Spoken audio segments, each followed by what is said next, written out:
So we're in the last section of chapter 9 of your economics book, and this section is really important, and especially in the recent years when we're talking about the Federal Reserve. And what does the Federal Reserve do? So we're going to talk about the United States Treasury, and then we're going to talk about the Federal Reserve, and then we're going to talk the relation between commercial banks and the Federal Reserve. What's all of this about? So let's get into this whole issue on the Federal Reserve. So federal means Federal Reserve, but federal means government, but the Federal Reserve is a private organization. So that's the quirky deal about this. Why did they name themselves the Federal Reserve? Well, anyway, so how do we manage our tremendous supply of money? So how is enough money put into circulation? And how much causes too much money in circulation causes inflation? So, hey, managing money is very complicated. It's a complicated business. Our founding fathers, they knew this was complicated, and they gave Congress, basically gave them general supervision over the flow of money. In fact, on our Constitution, it says that basically Congress will have the right, the privilege or whatever, that to coin money and regulate the value of money. So they have lawful to do that. That's what they're supposed to do. So the federal government holds a monopoly over the power of minting money through the Constitution. So Congress established agencies then to deal with money and the economy. So, of course, if the Constitution gives the right to coin money and regulate the value, then we need to have some kind of bank to do this. And so this also gave us to put forth a federal bank, right, in the midst of all this. So controlling the paper bills and such, Congress established agencies to deal with money and the economy and control our bills. So too little money, if we have too little money in circulation and too much credit, the economy grows very stagnant, and commerce and manufacturing will slow down because there's hardly any money in circulation. Then if we have too much money in circulation, we have what's called inflation, and that even greater damages commerce and manufacturing, as our money is not worth anything. So those are two things. We can have too little money in circulation and have too much in inflation. So going on here, the United States Department of Treasury talks about the United States Department of Treasury.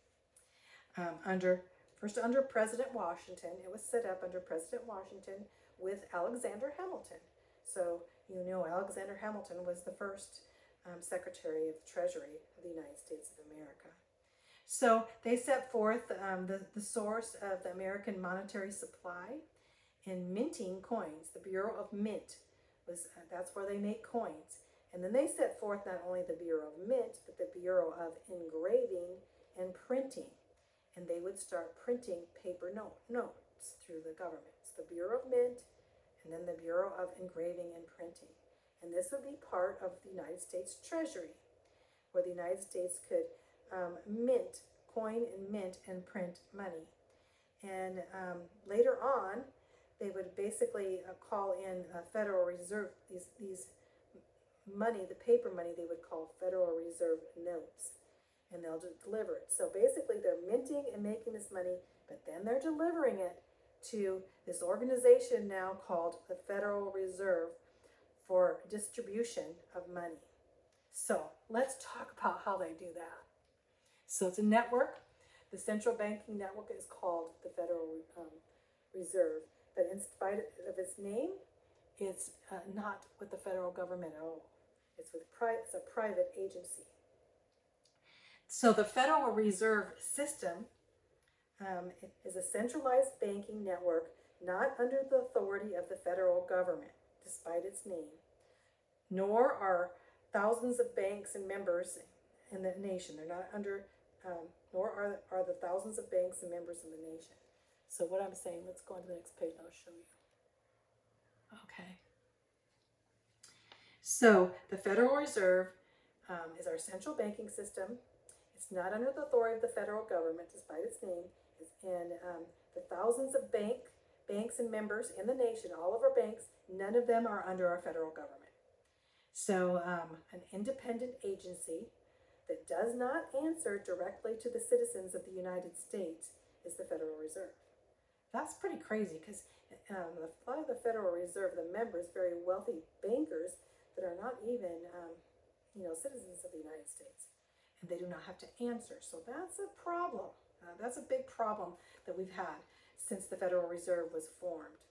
So let's talk about the Federal Reserve. What are the parts of the Federal Reserve? So here we have a Board of Governors. The Board of Governors are appointed by the President of the United States, and they're confirmed by the United States Senate. Their duty is to operate our banking system. So they're appointed. And then the Federal Open Market Committee, that's the committee, makes decisions buying and selling of government securities such as treasury notes, bills, and bonds. That's in the open market. The FOMC is the open market. These are the three parts of the Federal Reserve. The third part are the Federal Reserve banks, and there's 12 districts. We'll look at those 12 districts.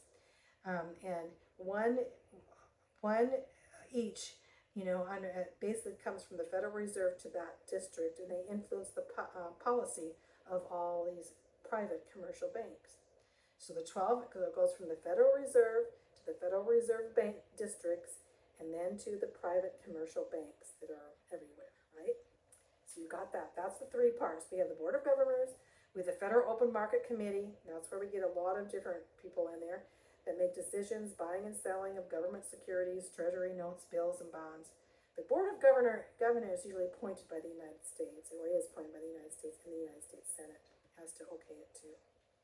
So the chief aim of the Federal Reserve is to form America's monetary policy, that means money policy, and to control the money supply. So, when was the Federal Reserve? Let's see if we have it here. Here's a picture of the district. So here you can see all of the 12 districts. You can see the Western District is District 12 is pretty big, from San Francisco all the way Alaska and Hawaii, huge. So you can see how the districts are different sizes, and these are the 12 districts that were set up by the Federal Reserve. So and up here you see, here's the Treasury Department prints and packages money. So the Treasury Department's printing the money, giving it to the Federal Reserve. And so the Federal Reserve was established, let's see, we have it here. Yep, the Federal Reserve was established in 1913. It was established in 1913. Actually, in 1912, a secret meeting happened on Jekyll Island, right, on the coast of the East Coast there. And they got together, these very wealthy bankers, and brought together what they would bring in as the Federal Reserve. They actually sneaked there, so that there was no news media or anything informing it. So it's kind of iffy, the formation of the Federal Reserve. So Congress system has used paper money and called them Federal Reserve notes, and that's the only form of paper currency. And it's backed by the Federal Reserve promise. The Federal Reserve has promised to give worth face value. So, but you cannot say now it's not as backed for gold. You cannot go in and say, okay, I want my $20 in gold coins, like John Randolph did. You cannot go and say, I want to go to Fort Knox and get my gold money worth. Not anymore.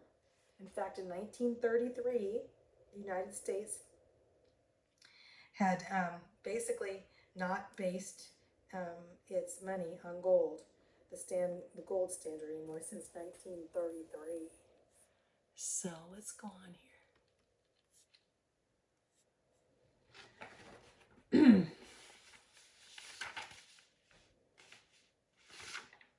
So the Federal Reserve has three tools that it uses to manipulate our money, and they know how to do it. So the Federal Reserve increases or decreases the amount of money that it circulates by doing these things. Remember the open market that it has? The FOMC, the open market. So number one, it's able to do by more open market operations. Number two, reserve ratios. We're going to find reserve ratios and interest ratios, right? And on to discount rates. So let's talk a little bit about these three things, and it talks about in your book. So we're going to go first through the central bank system, with open markets. So the central bank system can buy and sell government securities, so it can buy and sell, sold to these private people on the open market system, to these businesses and banks. And basically taking money, as they taking the money, the people pay out of circulation, and this buys back securities from their purchases, so it pumps money into circulation. So when they sell securities to the public, this open market, it reduces the total amount of money in circulation, and so the buying of securities opens the market, and it increases the total amount of in circulation, the money in circulation. So this is a significant means of control of the economy and nation by basically selling securities and such on the open market. Central banking system, open market operations, number one. So open market is very, very important. Okay, but another important tool here is the power to adjust commercial banks' reserve. So basically, it's the power to adjust the commercial banks' reserve requirements. So, of course, we have a fraction banking system. That means people are bringing in money, and they keep a certain fraction of the money on store in the bank, and the rest they loan out. So the banks are required to keep only this percentage of deposits and loaning the rest out. So the Federal Reserve determines what percentage they can keep. They call this reserve ratio. So this reserve ratio are the deposit that the banks must keep on hand. So the Federal Reserve tells them how much, and that changes. So the total amount of deposits for money lending by the commercial banks, this ratio depends shows them how much the banks can loan out money, right? So if there's a rising ratio, it reduces the amount of banks that can lend out.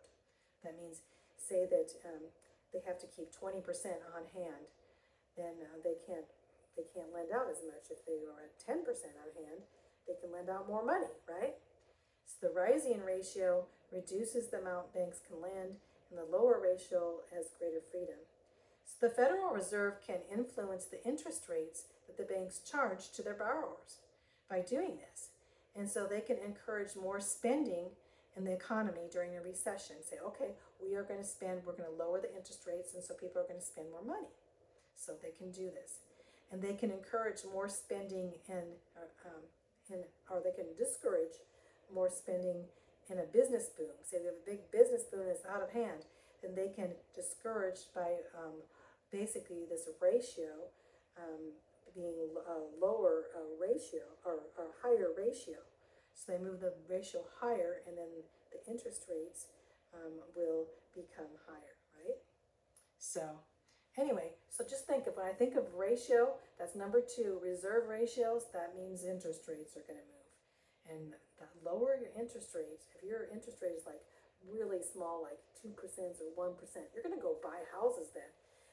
And then if it's 14%, you're not going to want to buy because you're going to have to pay a lot of interest. So the Federal Reserve basically, tells us what interest rates, what the interest rates are by the ratio, by the reserve ratios. Number two is reserve ratios up here. See, reserve ratios. And now discount rates. So what does it mean by discount rates? Let's go up here. The third tool is discount rate, or the rate of interest the Federal Reserve District Bank charges commercial banks for borrowing money. So now we're talking about the districts, these 12 districts. So they charge your bank, just commercial banks, for borrowing money. So if a bank is short of money temporarily, or the bank is in financial trouble, it can borrow money from the Federal Reserve. I didn't know if you knew that. And so in doing this, the rates, the banks try to manage, if the interest rates are high. They don't want to pay high interest rates either. So if the interest rates are high, the banks are going to try to manage on their own. But if the interest rates are good, then they are going to go out and borrow money from the Federal Reserve banks for their bank. So this is another way the Federal Reserve influences the economy. So remember those three things. Open market operations in the open market, reserve ratio, which has to do with the interest rates, and on to discount rates for the commercial banks through borrowing money from the Federal Reserve banks. So on the Federal Reserve strongly influences these private commercial banks, as you can see, and they handle the money supplies. There's a vast bulk of American money supply managed by banks and savings and loans and financial institution.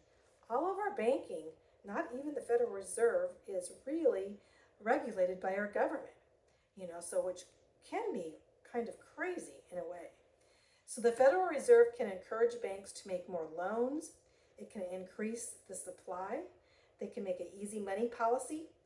Easy money implies that there's more funds in circulation, so they can approve more loans and applications. They can say the bank can approve loans and such, so we have easy money. And easy money implies that more funds are in circulation through ready approval. And this policy is meant to encourage the expansion of the economy, especially during a recession. What's a recession? It's a period of time, usually 6 months or longer, during which the economy is receding or declining. So as the recession goes on, it can turn into a severe depression, which it has in the past. We had the Great Depression, as you remember, where everyone was losing money. So here's the Federal Reserve headquarters in Washington, D.C. Picture of it. So let's go on to the next.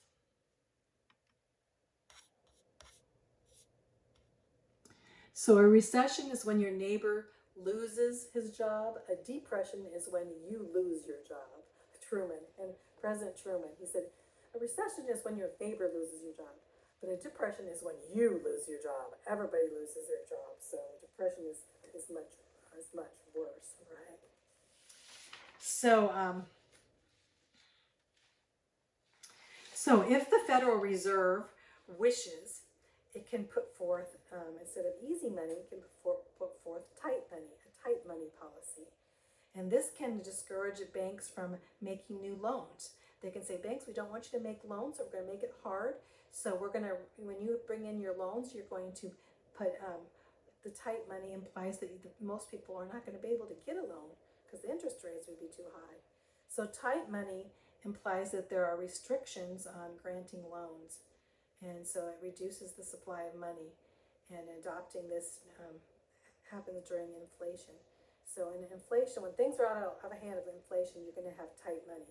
Because you have easy money, you already have easy money with inflation, so you have to go backwards, right? You're going back to get rid of the inflation. So the money supply largely consists of credit extended by commercial banks to borrowers. So that's saying what's happening here. So let's talk about what's happening here. So let's go on to the next page here first. So the Federal Reserve, basically, the Federal Reserve strongly influences the rise and fall by those three main. So the money supply, the money supply consists of credit extended by commercial banks to borrowers.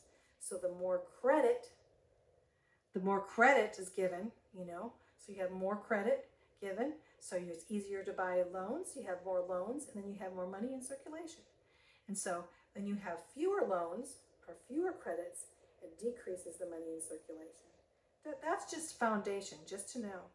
So when the commercial banks decide that they can't loan you the money only at a high interest, you have a tight money situation. and fewer loans are going to decrease the money in circulation.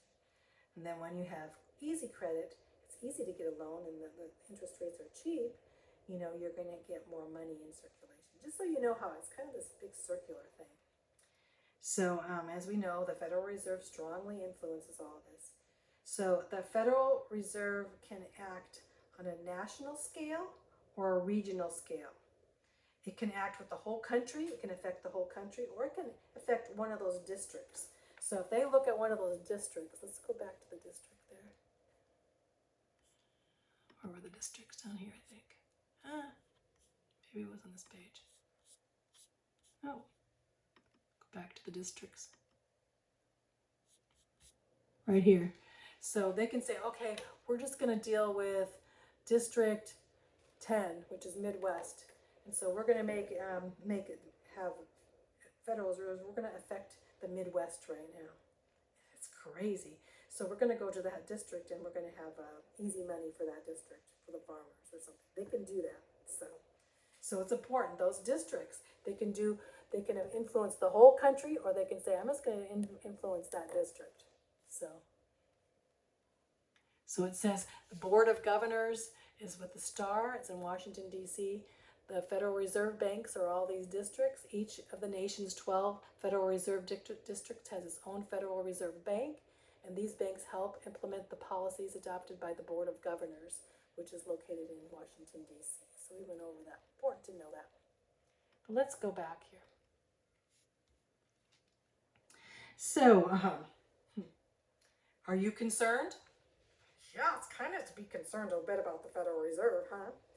Because the Federal Reserve had a very dubious founding, this secret on Jekyll Island. And what were they doing? These very wealthy, Rockefeller and all these guys getting together, and trying to figure out their Federal Reserve, and how to control it. Maybe. I don't know. And so it's an unchecked power. The Federal Reserve is an unchecked power over the United States economy. Because basically, the Federal Reserve is a private leadership. Now, of course, the board of directors is appointed by the president, but it's private leadership in all.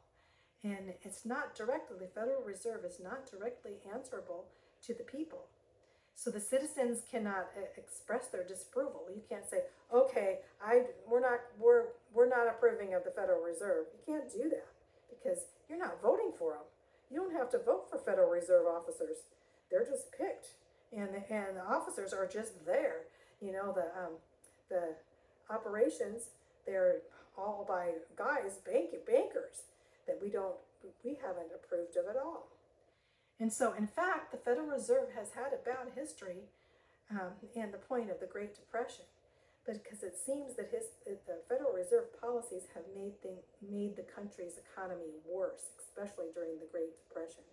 They did not do the right things, and in doing this and everything, they made things worse. So the Federal Reserve can make things a lot worse, and they can make a lot of money. The bankers can make a lot of money. So I'm not really a big promoter of the Federal Reserve, and the history hasn't been that great. But here we have this Federal Reserve, that's that can control our people and our government. So let's go on to the last section, the use and abuse of money. So it's hard to imagine us without money, right? In fact, the Massachusetts Bay Colony, the first 30 years, they just bartered. It was very cumbersome. Remember those pine shillings they had to make and everything? They had to go from scratch. But money means, what money means is the means of payment, and it's generally accepted these days, right? If money is absent, then we have no reliable way to measure value of anything. And if money is absent, we have no compact, durable way to store our wealth. We can't save money because we don't have it, right? Even communists, it says, need money in some way. And even though they take everyone's money, they still need a money system. So if we didn't have money, there'd be no ways of calculating productivity. There'd be no ways of arranging distribution to places, and there would be no ways of consuming goods. So our economy would be stagnant. If we didn't have money, we'd have a hard time in calculating how productive we are, arranging distribution, consumption goods, all of our economy, right? So, it's important. You can see how important money is. But it's highly difficult to persuade men and women to work hard for their money, right? So it's hard to say, okay, especially in communist systems, we say, you guys need to work really hard, and you have no money without money.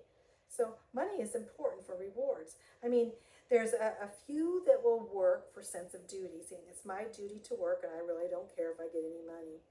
And slaves, they work because they're under the lash. They're going to be beat if they don't work.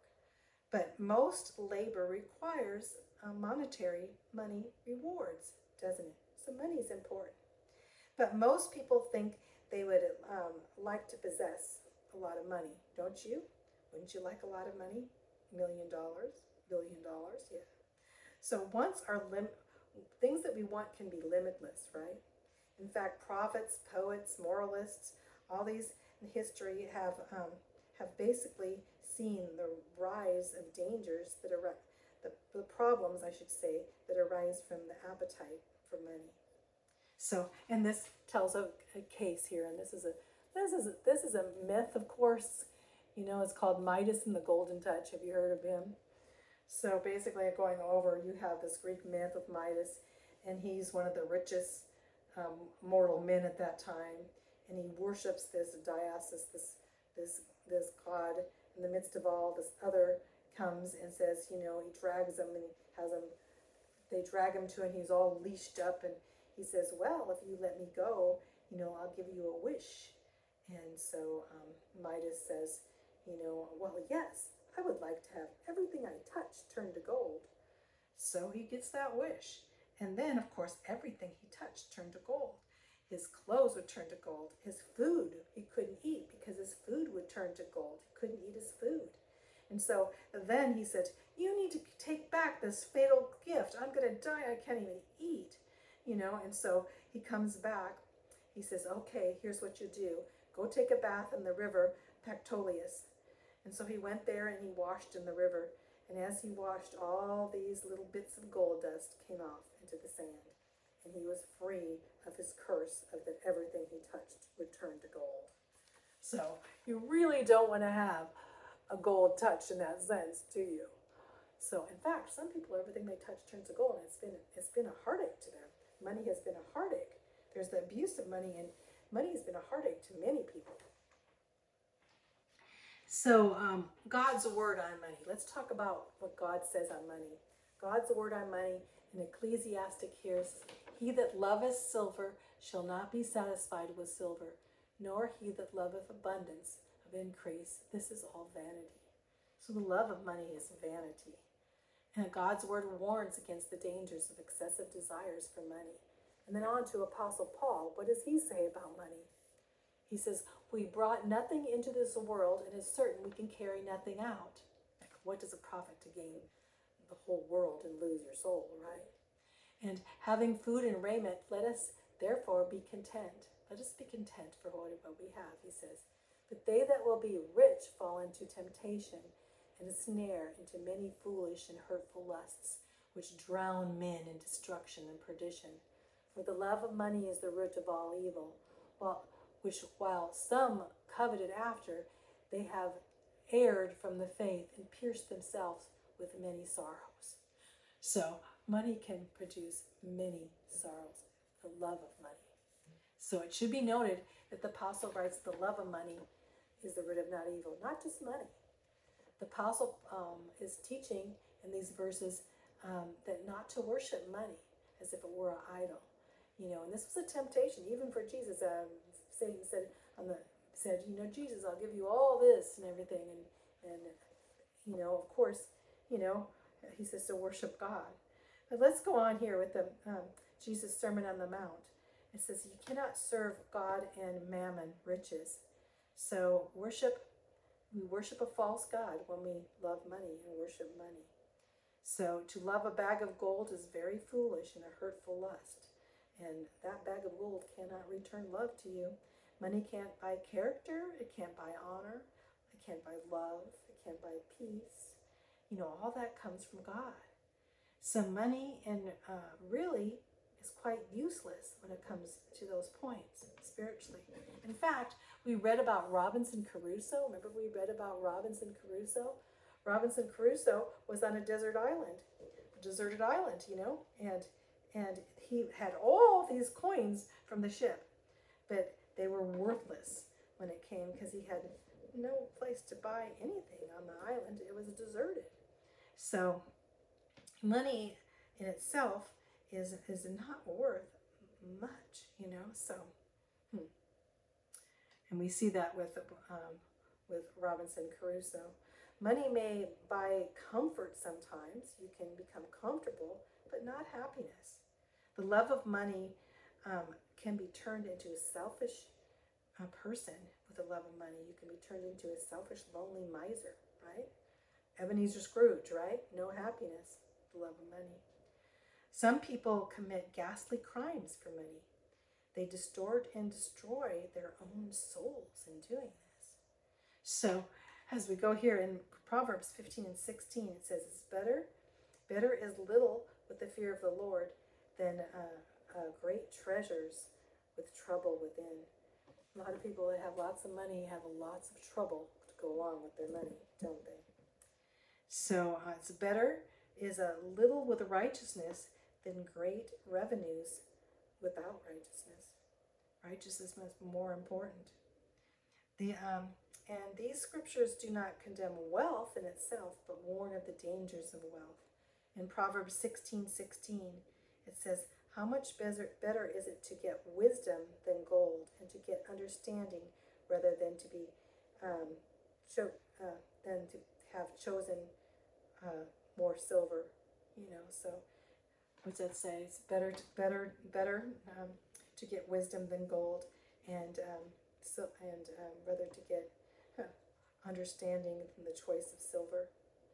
So money in itself is neither good nor evil, but everything depends on its uses we make of the money. So we can have charitable, we can give money to good causes and be very praiseworthy, or we can be very wasteful on and use our money in despicable ways, terrible ways. So every person must look beyond the demand and supply and the interest to the teachings of God, what God says in his word. Adam Smith was a Christian. He was the first really true economist, right? And he said he was a professor of moral philosophy too. If we wish to use money well, we need to understand the laws of right and wrong and stand above all of that in the laws of economics. He said, if you really want to use your money, you need to stand for God, stand for righteousness. Few people have all the money they want. Some do, but they have lost it all. In fact, it says, riches certainly make themselves like wings, as the proverb says. Riches certainly make themselves as the wings. They fly away as an eagle toward heaven. So you can lose all of your money in a minute. Some people have lost much, and some have gained much. So some people have more money that's good for them, And then other people, of course, don't. But in the midst of being poor, they have gained spiritual wisdom, haven't they? A lot of times. Blessed are the poor, the Bible says. So what if the human race would have everything they wanted? Would they truly be happy? I don't think so. Do you? It's a picture here. Although money can buy many things, it cannot bestow the peace that comes from being in the center of